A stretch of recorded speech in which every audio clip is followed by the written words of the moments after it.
Hey guys, welcome back to my channel. I'm Simon from Scarr Illustration, and I hope you're keeping well. Today I want to talk about a recent cover painting I created for Will Wight's Last Horizon series, The Pilot. Let's dive in.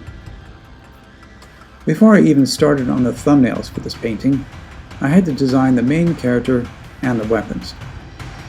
As this is the fourth book of the series that I created, I had some visual cues to work with, along with some info from Will on how the main character needed to look. And that meant gathering a lot of reference materials. Once that was done, I started to sketch out the basics of the character's physique and facial features. The character had to have an inhumanly wide and malicious smile. Initially, I looked at other characters, such as the Joker from Batman, to get some sort of idea on how I was going to design his face. He also had to have shoulder-length dark hair, a short trim beard, and look as he did when he was around 40. But in the book, he's at least 150 years old. As well as that, both of his eyes are orange, but his left eye had to have a prosthetic that shines molten orange. He also wears a long billowing coat with two over-the-top guns. After going through a bunch of sketches, I finally settled on these ideas and sent them in for review. After some back and forth, the second idea was chosen to move ahead with. I then created a more finished version of the initial concept sketch, which was approved. Next, it was on to the guns. The first was to look big and chunky, and the second was to be a bit more sleek. So, after going through a number of iterations and ideas, I came up with these two concepts, and they were also approved. Once the main character was complete, it was time to move on to the cover thumbnails. The cover needed to depict a very particular moment in the book. The setting is the bridge on a spaceship, with the pilot, Omega, bursting from the ceiling, laughing with guns blazing, and the ship's guards would be firing on Omega. This is where I worked out how the secondary characters and the spaceship interior was going to look. And once again, I spent a fair amount of time looking through and collecting reference, to try and get a sense of how I wanted the environment and other characters to look. After that, I went through a bunch of thumbnails, and eventually settled on these ideas, which I sent in for review. After some deliberation, Will and the team settled on the first idea. And then it was time to work out the values and the lighting. I knew that I wanted the lighting to be dynamic, but at the same time, the cover art needed to be easily read at a small size. After going through a number of ideas, I settled on overhead lighting, as I felt Omega's silhouette would stand out the best. Once that was decided upon, it was time to create a color sketch.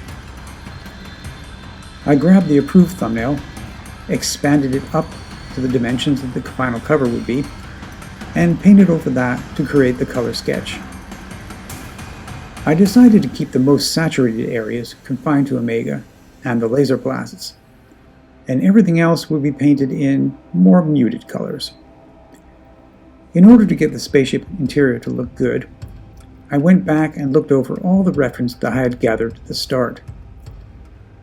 The interior ended up being a mishmash of a few different styles that I thought would be suitable for the cover. As for the guards, I went with a fairly simplistic look for them, keeping the bulk of the details to the main character. That being said, I still went through a few ideas for the helmet and uniform designs, before settling on the final look.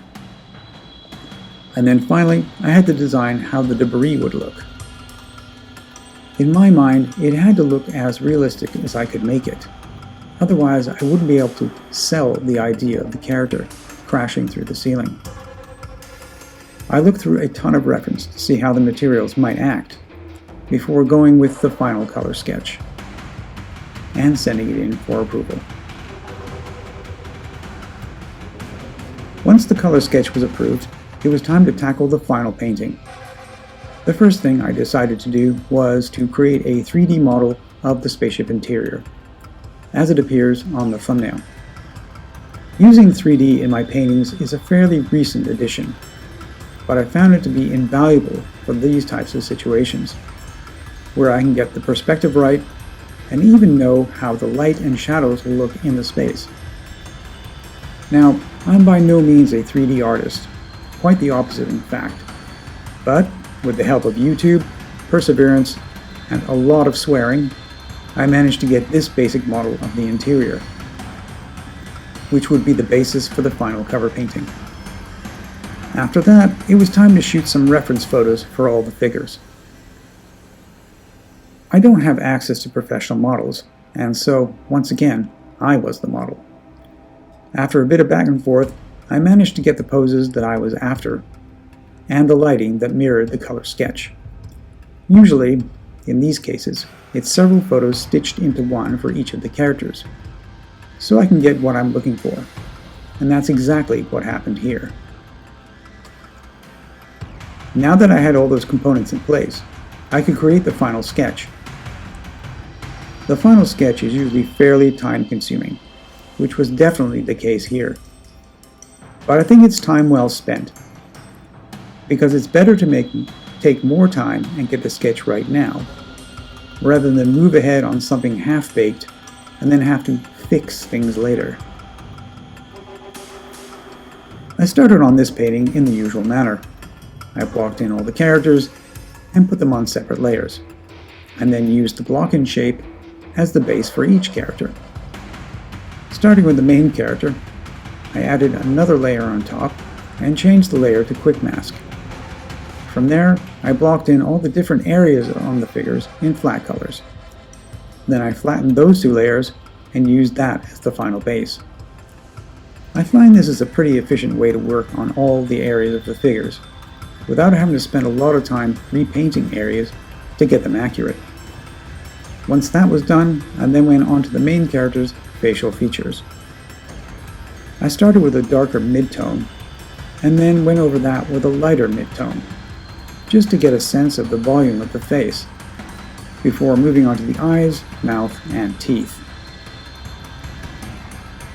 The prosthetic eye was a little tricky to get right. I ended up going over that a few times before I was happy with the result. And then it was on to the hair and the beard, which I kind of half-rendered at this point, before starting in on the long coat. As the coat is leather and fairly complicated, I wanted to get onto it as soon as possible, because I knew that it would take some time to get right, and also that it had to look the part, or the character wouldn't have the same feel as the concept character art. Again, when I was painting this, I had some decent photos to refer to, just to make sure that it all looked as authentic as possible. Once that was kind of half done, I moved on to the pants.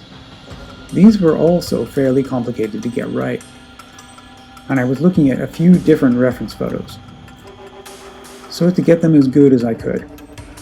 Then it was on to the vest and the boots. All the time, I made sure to have the concept art on hand, so I didn't inadvertently forget any of the elements. There ended up being a fair amount of leather parts for the main character's outfit, and if it wasn't for all the material studies that I'd done in the past, this could have been a lot harder and more time-consuming than it was.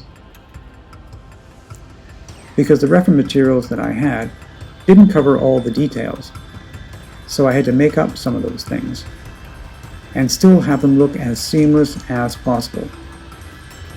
Once all that was done, it was time to tackle the guards. These were done in the exact same manner as the main character. I made sure to have my reference photos close, so I could refer to them when it came to all the folds. Sometimes it's easy to lose track of where the highlights and shadows are when you're using just a line drawing. After the guards were done, I moved on to the bridge, and started adding in some more details. I spent a fair amount of time going over the 3D model base, and fixing up some of the elements. Added some subtle brush strokes, which suggested texture rather than fully rendering it, so that it still looked painterly and not too 3D-ish. I also had to design all the background displays, and for those I looked at a ton of different HUDs from different sci-fi movies and TV shows. They ended up taking quite a bit of time to get right. Then it was on to the background spaceships. I took visual cues from some of the other covers that I'd created in the Last Horizon series, but I also added some new details so that they still looked unique. The base for these were also created in 3D, so I could get the lighting and perspective correct.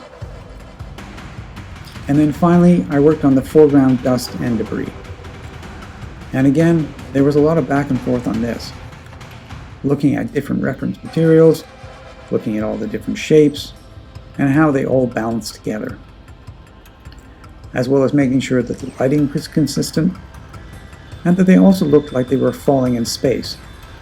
Basically, just making sure they looked as believable as possible. Painting this illustration was very rewarding, but also one of the most challenging to get right. From the character design, crafting an engaging composition, making sure that all the elements fit together and that they follow the storyline, creating the 3D model, and getting the lighting right, to the final painting. But despite the many challenges that I had to overcome, I'm really happy with how it turned out in the end.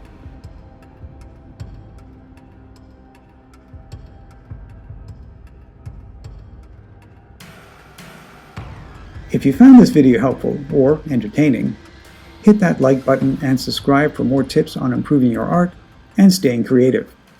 Thanks for watching, and as always, keep on painting.